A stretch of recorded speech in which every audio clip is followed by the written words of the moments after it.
guidance. I want to talk to you guys about guidance.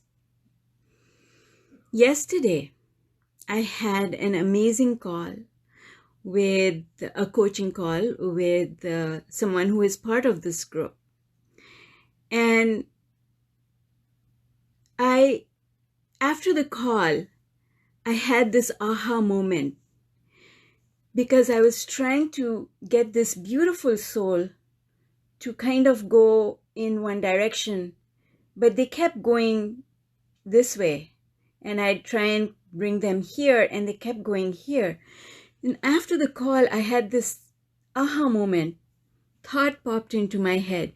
And guidance is like that. Guidance is when a thought pops into your head that you were not thinking about. And the aha moment I had was that all this beautiful soul needs to do is to ask a question. This thing that I'm looking at, am I coming from a perspective of joy? Am I looking at it from a perspective of love? Because that's how Source looks at things. And when we don't, we feel bad. So this person was feeling bad about something. And much as our session was all about helping them to look at things differently, but what they were really looking for was permission, my permission, to let them look at things the way they wanted to look at them. But that's not guidance, you see. When you ask someone to say, it's okay for me not to look at things from the eyes of love, that's not guidance. That's ignoring your guidance, because when you feel bad, that's your guidance telling you that you're not looking at things the way Source looks at them. How does Source look at things? Source looks at things through the eyes of love. Source never pushes back. Source never tells anyone that they're wrong. Source always forgives. Source never categorizes people as good or bad. Because the difference between good and bad is a thought. You change your thought, and now you're a completely different person. The same person looks the same, appearance hasn't changed, but you've changed the way you're looking at things. So now you're a different person. And that's what this work is all about. It's about becoming more and more unconditional. More and more unconditional. How do we get more and more unconditional? We become unconditional by following our guidance. And the way we feel is guidance. So to say, I want to feel my guidance, I want to be guided. Well, guidance never goes away. It's always there. Good morning, Lindsay, Margie, Corrine, Jason, so many people, Melissa, Mary Ellen, Nicole, Nancy. So happy to have you all here. So guidance is not complicated. Guidance is simple. Guidance is always there. Guidance is always coming to us. We are not listening because we are so busy in our heads. And when you accept a condition, and a condition is a belief, so if you accept this condition that these people, this group of people don't have the ability to be nice, or this one person does not have the ability to be nice, effectively, what you've done is you have created a blockage on your path, because now you can't get past these people acting in a certain way. And if you can't get past that blockage, then your now moment is the same as your past moment, because you're standing at that blockage trying to get through. And unless you change the way you think, you're not going to be able to get past that blockage. It is really as simple as that. So if we feel stuck somewhere, the question to ask is, what am I doing in my head that is not on the same frequency as source? How am I looking at this situation which is different from the way source would look at it? I'm happy to have you here too, Mary Ellen. So it can be so easy and we can make it so difficult. That's all. You know, we add difficulty to things. Nothing is hard except that we add that layer of difficulty to things. And we can stop doing it because nobody else is putting that layer on. We are putting that layer of difficulty on. I can't do this, or I don't have the ability or the skills to do it. No, nobody's born with the skills, and on the other hand, everyone is born with the skills. We all have the skills, but they're latent. We are born with them. We just have to use them. That's all. We are all the same. We all come from the same source energy. So what meditation does for us is to clear the channel of communication so that the guidance becomes more clear. We can hear it. Guidance is always there, but we are not hearing it. The reason we are not hearing it is because we are so busy in our heads, worrying about things, asking questions that don't get us anywhere. And so when we stop doing that, even for just a few minutes, and all you need is 2 minutes, 15 minutes of meditation or 20 minutes of meditation, out of those 20 minutes, 15 minutes are spent looking for the gap so that we can go into meditation. And all we need is 2 minutes there. We just need 2 minutes there. 2 minutes of clarity. Change everything. That's how powerful clarity is. And now imagine having that clarity with you all day. When you get into what Abraham calls step 5, that's what having that clarity is all about. Something isn't happening the way I want it to, but it does not bother me anymore. I'm not letting the circumstances of my situation control how I feel. I feel how I feel, and then I look at the circumstances that surround me through the lens that I have decided I'm going to use, right? There's a difference. There's a very different feeling to it. Yes, that's right, Mary Ellen, you do, because remember our discussion about water? Water, the reason spending time in water feels so good is because water absorbs all our negativity. It literally, physically absorbs all our negativity. That's why when we are in water, we feel good. Whether you are lounging, floating on top, whether you're in water, whether it's a bath or a lake or the ocean, or you're in the shower, water feels good. Water feels refreshing because it literally absorbs negativity. And when that happens, it does give you clarity. That's why kids don't want to come out of the swimming pool. It's simple. They feel so much better being in the swimming pool than coming out of it.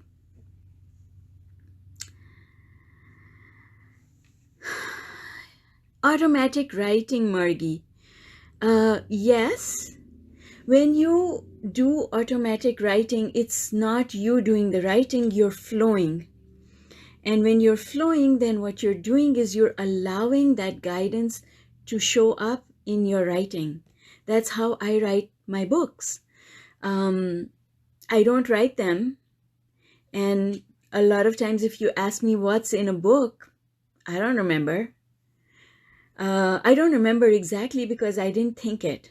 I have a general idea because I am paying attention as it's flowing through me, but I'm not coming up with the specifics of it. So yes, automatic writing. They sound like my thought voice, but the intensity of the message and what is said is not what I would normally.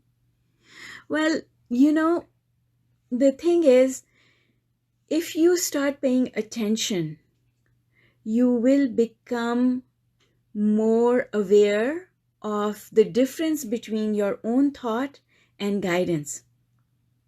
It's just about paying attention, because what happens is when guidance comes, so it's coming from the non-physical part of us. I point my hand like this because it's to me, it's somewhere over here, and then it drops into my head. When the minute it drops into my head, I am translating it into words. So when I translate it into words, the words are my words. And so it might sound like my thought, but I know the difference. Because you see, our thoughts attract each other. That's why it's a train of thought. Once you start thinking a certain way, it's like a domino, and the dominoes fall. One thought follows another thought, follows another thought. It's a train of thought that is connected to each other. But when you receive guidance, it's as if something landed in the middle of this domino, lineup of dominoes, splat, and now the dominoes stop falling. That is the difference between receiving guidance, consciously receiving guidance. That you know when that plop happens in your head, and you know that you're translating it, it's not you thinking it. So I've primed this pump or practiced with this switch that whenever someone asks me a question, I automatically switch to the answer mode. And when I'm in the answer mode, I'm not thinking. That's the thing. When you are thinking, you are not flowing. Guidance, feeling your guidance and acting on it, means that you are not thinking.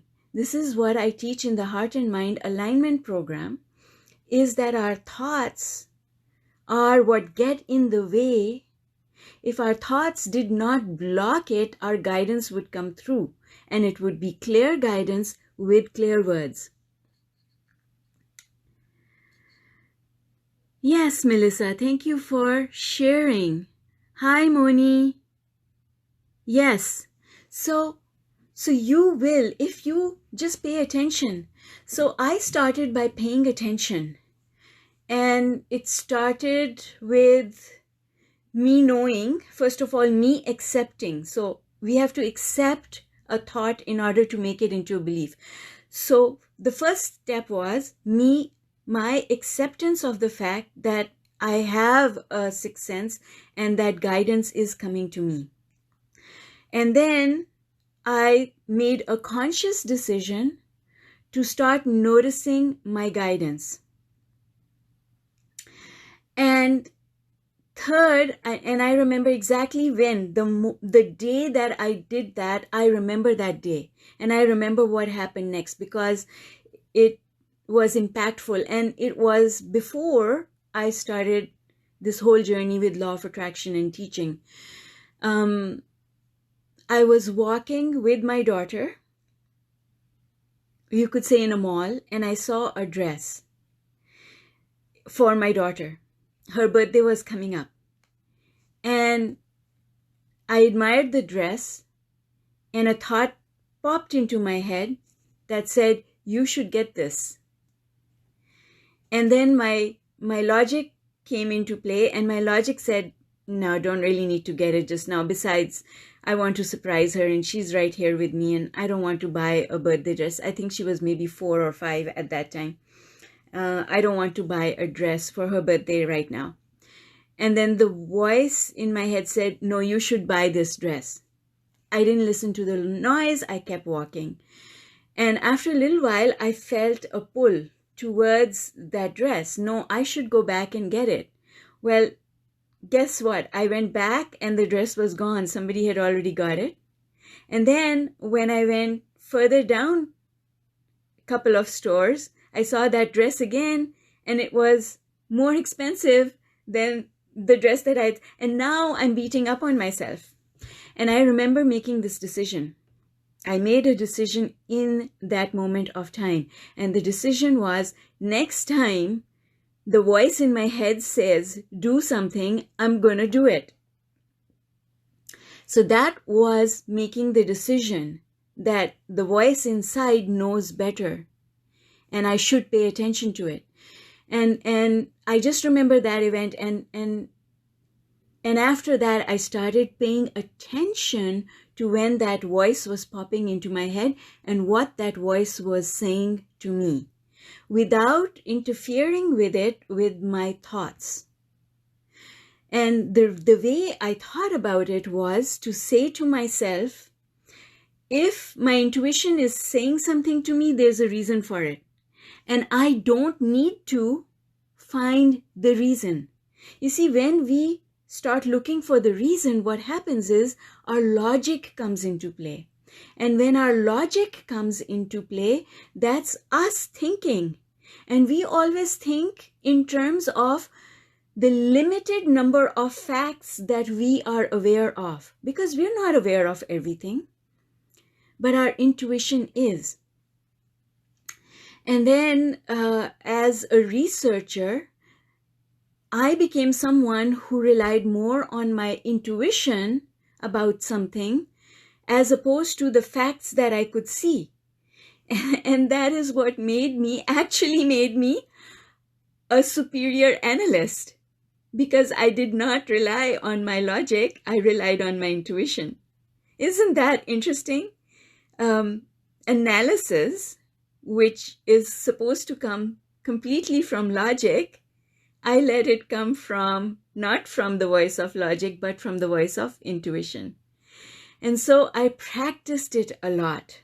I had been practicing it a lot even before I came into conscious realization of law of attraction. So I'd been reading nonfiction from a very early age.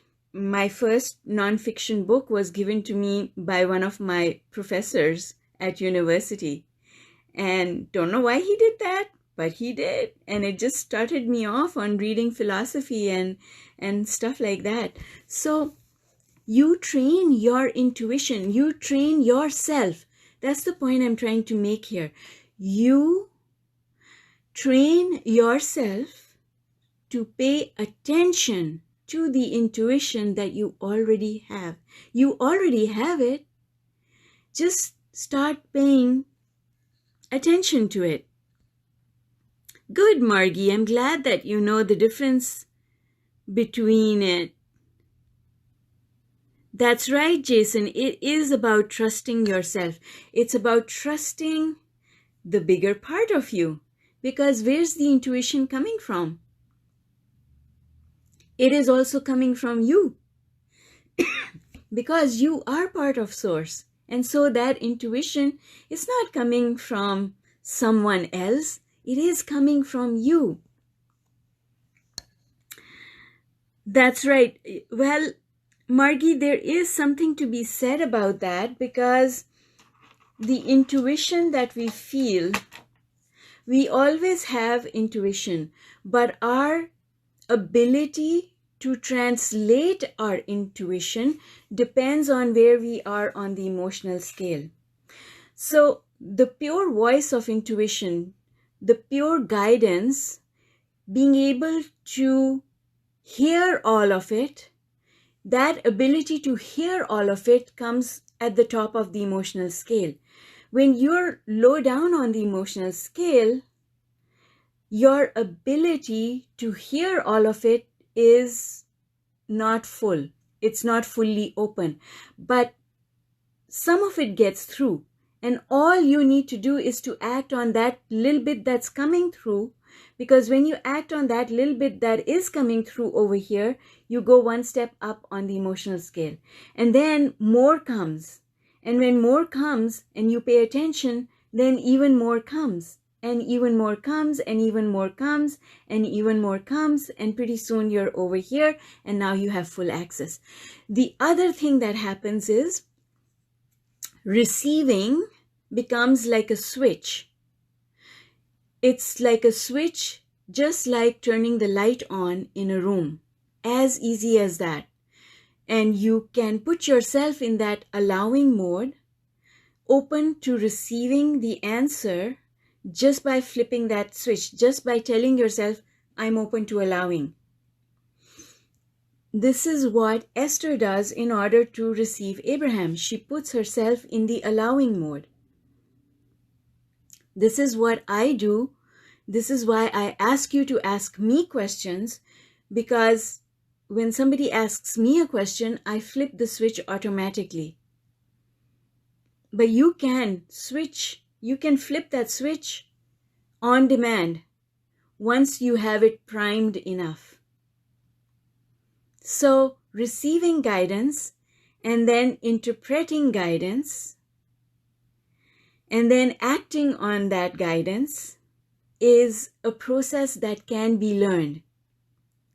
It is absolutely a process that can be learned. It's like anything else. Anything else like a skill that we can learn, this is also a skill that can be learned. And it starts with saying that I'm open to the learning of it. I'm open to it. Bring me more. I want more. Bring me more and help me be attentive to when it comes. So when we say this affirmation, I want to feel my guidance, that's really what we're saying. We're saying, I want more guidance, and I also want the ability to hear my guidance. And then I want to know the difference between what is guidance and what is my thinking, what is my thought process. And like I said, that is the easy part. Because when a thought pops into your head, it does not fall neatly into place with what you are thinking at that moment. It's literally like a light bulb going on.